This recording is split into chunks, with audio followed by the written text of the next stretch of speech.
Bakit kailangan double booking pag medyo malayuan yung mga biyahe ninyo? Makeup yung ipapadala, tapos itong pangalawang pick up natin dito sa Silang along the way is pagkain naman. May sukli pa ma'am, 167 lang. Ay, okay na po to? Oh, salamat mama. Isang delivery vlog na naman na magiging travel vlog.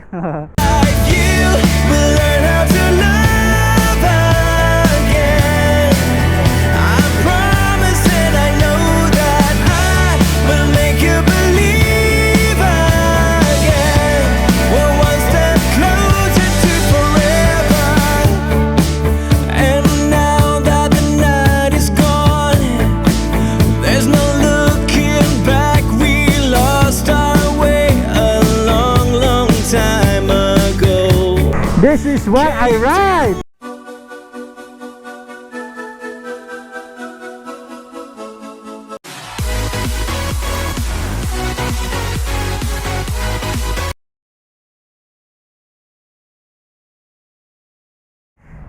Ang good day mga kabiwan mo to. Bali nandito tayo ngayon sa Silang. Pipikapin natin yung pangalawang booking natin. Sa bali double booking to. Galing tayo ng Dasma. Yung unang booking natin is hindi ko nakunan hindi pa lang i-record yung GoPro ko kanina pa naman tumatakbo. So kinuha natin yung sa Dasma. Makeup yung ipapadala, tapos itong pangalawang pick up natin dito sa Silang along the way is pagkain naman. Yung unang nakuha natin kanina na drop off is papuntang Mendez, at ito is papuntang Tagaytay yung pipick upin natin dito. Yan, dito tayo sa Barito, Pasalubong. Pasalubong daw, dito sa Pasalubong. Balay Palmera. Pick up boss, Balay Palmera, Pasalubong, papuntang Tagaytay. Bibili kayo? Pipick upin po boss. Pipick up ako. Pipick up kayo? Opo. Anong item? Basta ito lang. Food. Pagkain daw sir, pagkain pala sabi nung kachat ko kanina. Ayan po daw, pagkain po. Food. Pa-check na lang po. Salamat. Ito lang po ma'am. Kala ko kung anong laso nyo. Salamat po. Opo. Yan mga kabiwan mo to. Arrive. Send picture. Picture yan. Ganyan lang naman kasimple mga kabiwan mo to ang pag move. Simple lang mag-deliver. Ganyan lang siya kasimple. So unahin natin to. Unang drop ang food yan. Secured na yan. Confirm loading. Tapos 17 kilometers papunta dun sa drop off. Unahin natin itong pangalawang kinuha natin kasi ito yung mas malapit na drop. So 17 kilometers mga kabiwan mo to. Bali yung first booking natin mga kabiwan mo to is 167 yun. Ang distance niya is 38 kilometers. Tapos itong pangalawang booking natin mga kabiwan mo to, nakuha natin along the way is simula doon sa pagpinika pa natin 17 kilometers, 118 yung delivery fee and 26 minutes simula rito sa session ko. So ang pag-uusapan natin mga kabiwan mo to, bakit kailangan double booking pag medyo malayuan yung mga biyahe ninyo? Ayun ang pag-uusapan natin. Mga kabiwan mo to, kailangan na kailangan po ang double booking pag mga, para sa akin 10 kilometers pataas na yung delivery nyo. Kasi unang-una mga kabiwan mo to, maliit kasi yung fare nya. So kung tatakbo kayo ng solo lang sa mga long distance, lugi na po kayo ron. Kasi ang rate lang ni Alamove is, ang base fare nya is 49 tapos 5 per kilometer. So kung tatakbo kayo ng 38 kilometers tapos ang booking nyo isa lang is 167 lang, lugi po kayo ron. Unang-una, lugi kayo sa oras, lugi kayo sa gasolina, lugi po kayo dyan. Pag tumakbo po kayo ng ganung kalayo, mga 10 kilometers pataas, halos sa gas lang mapupunta po yun. So, para sa akin, mas advisable ko yung double book na yan. So, ngayon, every time na magbo-booking ako, mini-make sure ko na kung talagang kaya mag-double booking, magdo-double booking ako. Pero mga 30 minutes lang hanggang maximum na ako ng 1 hour ng paghihintay ng kakasabay. Pag lumagpas doon, dinediretso ko na kasi syempre nakakahiya na sa customer natin. 1 hour lang ang maximum ko sa paghihintay. Pag hindi talaga tayo nakakuha, no choice tayo, kailangan natin itakbo yun kasi masyado nang matagal yun. Kumbaga mga kabiwan mo to, pagka nag-double booking po kasi tayo, yun nga double booking, so double yung fare. So sulit na sulit yung isang takbo natin. Makakatipid tayo sa time, makakatipid tayo sa gas, and syempre less hassle sa atin yun. Gaya nito, yung nakuha ko mga kabiwan moto, along the way siya. Nung kinukuha ko yung first pick up ko kanina, talagang nakaabang na ako na kumuha ng isa. Sakto-sakto, pag-pick up ko, may pumasok sa akin na along the way, pinick up ko. Tapos ito, ngayon, na-pick up ko na yung pangalawa. And then, siya na ngayon ang unang i-deliver ko pagkain. Pero gaya nga ng sinabi ko mga kabiwan moto, if unang na-pick up ninyo is pagkain at tingin yung pwedeng mapanis, pwedeng matunaw, o kailangan yung idiretso yun, no choice kayo ron. And syempre, kailangan nyo magpaalam sa customer na sasabayan ninyo, ganun po. Pero kung hindi naman nagmamadali yung customer, okay lang yun na sabayan na ninyo. Kasi syempre sa panahon ngayon, yan, pag ganyang mga mabababa ampere, syempre kailangan natin dumiskarte. Yun, sana maintindihan ng ibang customer natin na kailangan talaga natin mag double booking. Kasi kung itatakbo natin yung isang booking, lugi po tayo. Maliban na lang kung malapitan lang yung kinukuha natin, pa isa-isang booking, okay lang yun. Pero kung medyo 10 kilometers pataas na, talagang lugi na kayo ron. Syempre, babawas sa top up nyo yun, babawas sa gasolina nyo yun. Mas maganda, hanggat kayang mag double book, 30 minutes, pwede yun, maghintay kayo 30 minutes. Yun, sana siguro maiintindihan naman ng customer natin yun. And syempre, mas mabilis tayo kikita nag double book. Eto, gaya nito mga kabiwan moto, kung hindi ako nag double book, ang takbo nito 167 lang. Pero dahil nag double book ako, iskulang ko lang 300 na po ito. Nasa 280 siya. Di ba mga kabiwan moto, ang laki ng diferensya. Sulit yung takbo natin kahit ganito lang. Walang nakalagay sir eh. Unang kanto kanan, yung tapat ng pine tree, Apa. yung may number sa bakod na 24. Okay. Ito yung second pickup natin, pero una natin siya i-drop kasi ito yung mas malapit. And then after natin dito, yung isa naman, yun yung unang pinick up natin, pero siya yung pangalawa natin i-drop. So ganun lang naman diskarte mga kabiwan moto. Tapat ng pine tree, 24, kaliwa 24.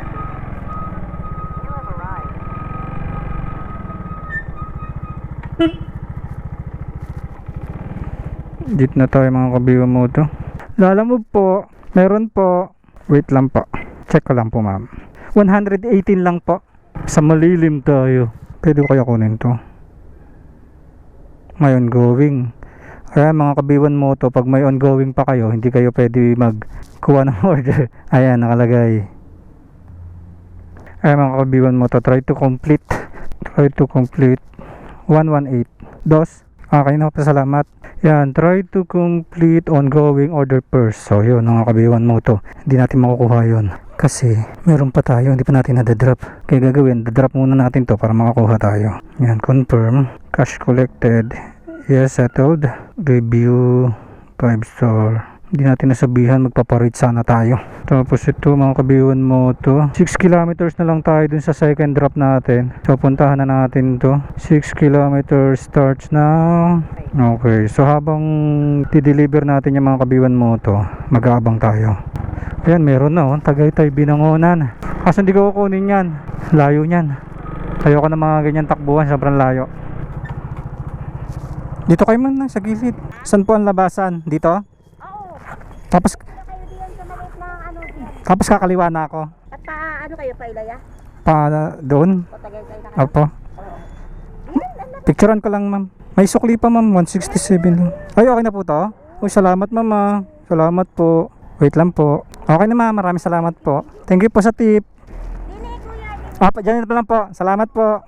Ayun, may tip tayo mga kabiwan mo to. May tip tayo, 33. Papanggas natin yung isa, tabi natin to. Yan, rate natin si ma'am. Good attitude, paid, yan. Yan mga kabiwan mo to para tumaas yung rate nyo. Sabihin sa customer, Mendez, San Luis, saan to? Saan yung San Luis? Batangas? Layo. Ilang kilometers ba to? 53. Layo Pag-isipan muna natin mga kabiwan mo kung kukunin natin itong Batangas. Palayo tayo baka wala tayong makuhang booking dun Tignan natin kung kukunin natin itong Mendez to San Luis, Batangas. 53 kilometers. Layo kasi. Tsaka hindi ko alam, baka walang pabalik to. Lugi tayo dito. Sayang oras natin. Pag nakadalawang booking tayo, halos parehas lang naman din. Pabalik ng Dasma. Ilan lang yun? 30 kilometers lang yun. Diba? Ito isang takpo. Pag may kasabay ito, pwede to. Mendez to San Luis, dalawa. Pwede to. Boss, I'm in me building. Excuse po. Lalamove. Aris dyan. Okay, Sir Aris. Yes ma'am. Okay na po ito ma'am. Salamat po. Salamat. Yan mga kabiyon mo to. Pick up na natin. Ito lang. Pwede natin sabayan to. Sana may masabay. Load. Confirm load. 39 kilometers. Lapit lang pala eh. Ano pa yung kasabay? Ulit. Kasya. Bali ang layo na ito is 39 kilometers simula dito sa pick up. 250 dinagdagan, base fare, motorcycle 49, 200 additional fee. So may additional fee siya mga kabiwan mo to. So hindi ko maintindihan ano tong base fare 49. Compute ko nga, 39 times 5 195 plus 49 244. Sakto lang pala, walang dagdag. Ayan, sabayan natin mga kabiwan mo to natin. Ayan mga kabiwan mo to, hintay tayo kahit mga 30 minutes. Sasabayan natin to. Pag wala, diretso tayo. Ayan mga kabiwan mo to, 30 minutes na. Hindi pa tayo pinapasukan. Ilalaban na natin to mga kabiwan mo to kasi masyado nang tatagal. And malayo kasi yun. Tignan natin along the way kung papasukan tayo. Tsaka na lang tayo kukuha. Bali ang biyahe natin mga kabiwan mo to simula dito sa Tagaytay is 39 kilometers. Aabutin to ng 1 hour. At ang rate nito mga kabiwan mo to is 250 pesos. So pwede na yun. Bali papuntang Taal, Batangas nga pala to mga kabiwan mo to. 250 and dadaan tayo ng Lemery. And goods na to mga kabiwan mo to kasi masyadong magtatagal na sa akin yung item. So pagka wala tayo nakuha, wala tayo. No choice tayo. Kailangan natin bumalik. Pero try pa rin natin mga kabiwan mo to. Maganda naman tong rate eh. Sakto lang to para dun sa pair ni Lala Move. So ilaban ko na to. Long ride na naman tayo mga kabiwan mo to.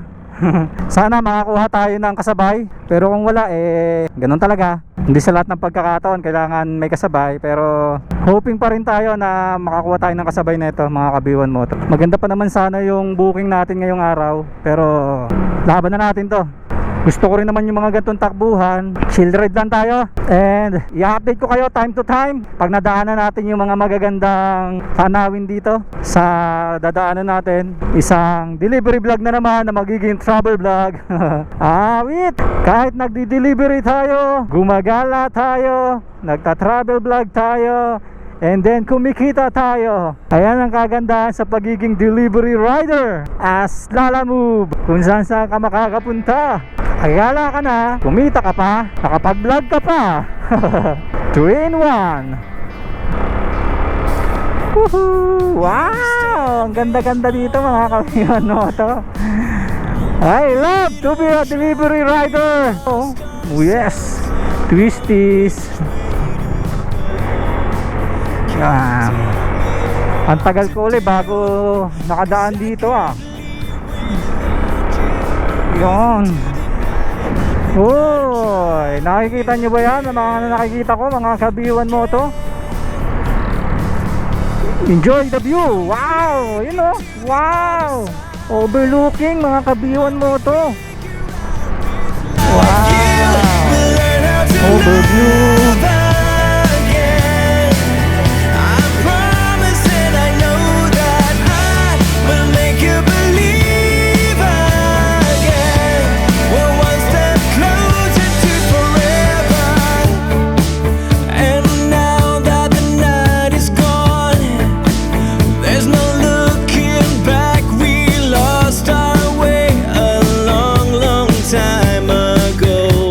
This is why I ride. Me what went wrong, 'cause I can do this on my own. There's nothing left to say. I'll be on my way tonight.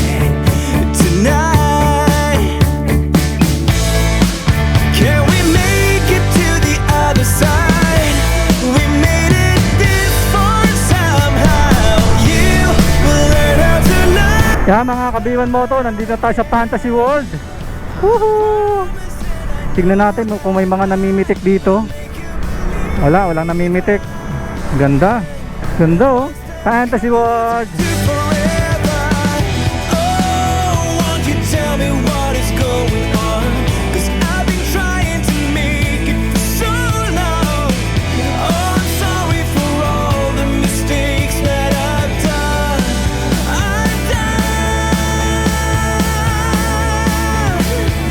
You learn how to love again.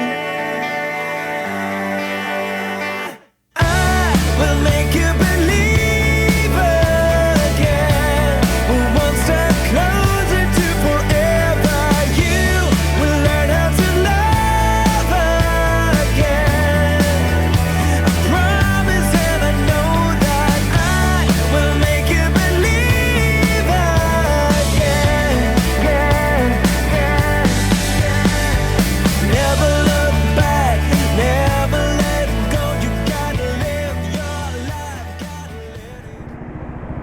Ari sir. Ayun, arrive. Sakit sa puwet. Nandito. Dito sir. 250 lang sir. Opo. Salamat po sir. Salamat po. Ayun, mga kabiwan mo to. Nandito tayo sa Batangas, sa Taal mismo. Tignan natin location natin. Google Maps tayo kung nasan tayo. Grand Terraza, Taal, Batangas. Ayan, na-drop na natin mga kabiwan mo to. Update ko na lang kayo kung makakakuha ako mamaya kasi lobat na yung GoPro ko. Chine-charge ko pa tong isa. Update ko na lang kayo mga kabiwan mo to pag nakakuha tayo. Dito tayo sa Batangas ngayon. Bahala na, sana makakuha. Pakyat, pag wala, iyak. Ayan, pahinga muna tayo. Hanap tayo na matatambay natin mga kabiwan mo to. Medyo malamig-lamig. At makakainom tayong tubig. Mainit dito sa pwesto natin eh. Hindi pwede rito eh. Yun mga kabiwan mo to. Nakakain na tayo ng lomi. And may mga pumapasok sa atin dito kaso Lemery Lipa, papalayo. So hindi tayo pinasukan. Barangay Dayapan. Pakyat na ulit tayo ng Tagaytay mga kabiwan mo to. So yun lang ang consequence natin. Nung bumaba tayo, wala tayong makuha pabalik. Pero okay lang yan. Sa Tagaytay na lang tayo maghanap. Opo, gulay lang daw to eh. Saan po? Salamat. Te, excuse te. Saan dito yung kukunin daw yung gulay? Oo, lalamove. Doon. Ah, dito? Okay lang yun doon? Ayan ba yun? Kanina pa ako pa ikot-ikot ah. Patali naman ako te. Para hindi sumingaw. Patali naman ako. Okay. Kaya ganyan lang. Bombay na nakaka-request ko pa kayong purong mangyan. Mangyan. Hindi ako mangyan, ita ako. Ay, taka ba? Oo. Badyaw tapos pala sinabi ko. Okay na to te. Salamat. Tulang pala. Yan mga kabiwa mo ito. Yun lang yung pick up natin. Okay na yan. Loading. Tapos hanapan natin ng kasabay mga kabiwan mo ito. Nakasil naman eh. 41 kilometers din pala yun ha. Ayan mga kabiwan mo to. Simula dito sa South Sonia's Garden is babiyahe tayo ng 41 kilometers from Alfonso to Dasmariñas. So pauwi na tayo. Bali ang fare neto mga kabiwan mo to is 222. So bali pang magkano natin to? Bali pang 700 na natin to mga kabiwan mo to. Pang apat na booking. Hanapan natin ang kasabay. Yan mga kabiwan mo to. Nakakuha tayo ng kasabay. CM battery. Picture. Salamat kuya. Ayun mga kabiwan mo to. Nakuha na natin. Bali babiyahe tayo ng 12 kilometers. So unahin na natin itong pangalawang nakuha natin para sa ating double booking. So ang takbo natin is 350. Dalawang booking. Sulit. So unahin na natin to kasi mas malapit to, mas madadaanan to. 100 pesos to. 27 minutes and 13 kilometers. Ang layo nito. So ito yung kaganda sa mga double booking mga kabiwan mo to. Konti pa lang yung takbo ko. Pero pang kulang-kulang 900 ko na to. Para sa 5 booking. Yon, 5 booking lang mga kabiwan mo to pero 800 plus na siya. Malayo kasi yung takbo natin tapos may kasabay. So yung Batangas lang naman kanina ang walang kasabay. 250 yun pero kung may kasabay yun, maganda-ganda laban na yun tapos nakakuha tayo pabalik. Kung kukumputin natin yun mga kabiwan mo to, kung nagkaroon ng kasabay yun, 1,000 na. Siguro nasa mga ano na tayo mga kabiwan mo to. Nasa 1314 na tayo. 8:30 ako nagsimula. Ayan. Mga kabiwan mo to. Bigat. Picture natin. Ayan mga kabiwan mo to. Nandito na tayo sa last drop natin. Uwi na ako. At alas 5 na. Hi guys, hanggang dito na lang mga kabiwan mo to. Yun lang naman ang gagawin ninyo. Diskarte. Lagi kayong mag double booking. Kung bakit lagi dapat nagdo-double booking, mas mabilis kayong kumita sa maikling oras. Sana nagustuhan nyo ang vlog natin ngayong araw. And always remember mga kabiwan mo to, pray before you ride. Ride safe. God bless. B1 mo to out. Bye bye.